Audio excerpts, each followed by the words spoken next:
Magandang araw po. Pag-asa Weather Update. Alamin ang lagay ng panahon ngayong araw ng Biyernes, September 8, 2023.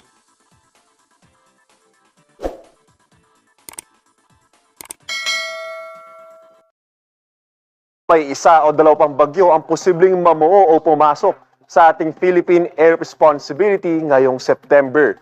Ayon sa pag-asa, yung mga naging galaw ng bagyong Guring, Hana at Ineng ang posibleng ikikilos ng mga susunod na bagyo.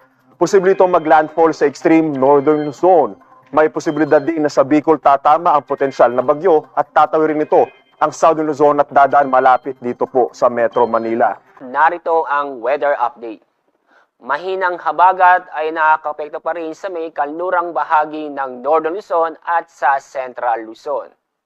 Kasalukuyan, may mga kumpulan ng mga kaulapan sa bandang Taiwan at ganoon din po sa bandang Dagat Pasipiko sa labas ng ating Philippine Area of Responsibility.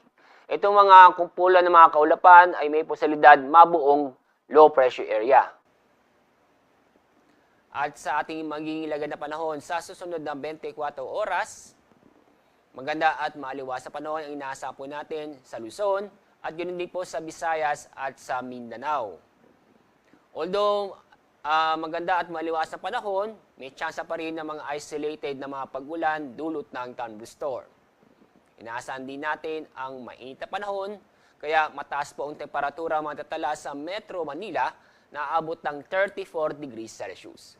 Para sa mga kababayan po natin sa Tuguegarao, Legazpi at sa Puerto Princesa, mataas po ang temperatura maitatala ngayong araw na aabot ng 33 degrees Celsius. Sa Visayas at sa Mindanao, mataas po ang temperatura matatala sa Tacloban na aabot ng 34 degrees Celsius. Para sa mga kababayan po natin sa Zamboanga, mataas po ang temperatura na aabot ng 34 degrees Celsius. Sa weather outlook, itong mahinang habagat ay patuloy pa rin makakaapekto sa kanlurang bahagi ng Northern Luzon at sa Central Luzon. Pero sa araw ng Linggo at sa Lunes next week, itong habagat ay makakaapekto sa malaking bahagi ng Luzon. Gayunpaman, sa Metro Manila ay patuloy pa rin magiging maganda at maliwas sa panahon, maliban lang po sa mga isolated na pag-ulan. Sa mga kababayan po natin o para sa mga kababayan po natin sa Metro Davao, mainit ang panahon ang inaasahan po natin sa susunod na 3 araw, nang kung saan po yung ating forecast maximum temperature ay aabot po ng 33 hanggang 34 degrees Celsius. Although mainit ang panahon na inaasahan po natin, may tsansa pa rin ng mga isolated na pag-ulan.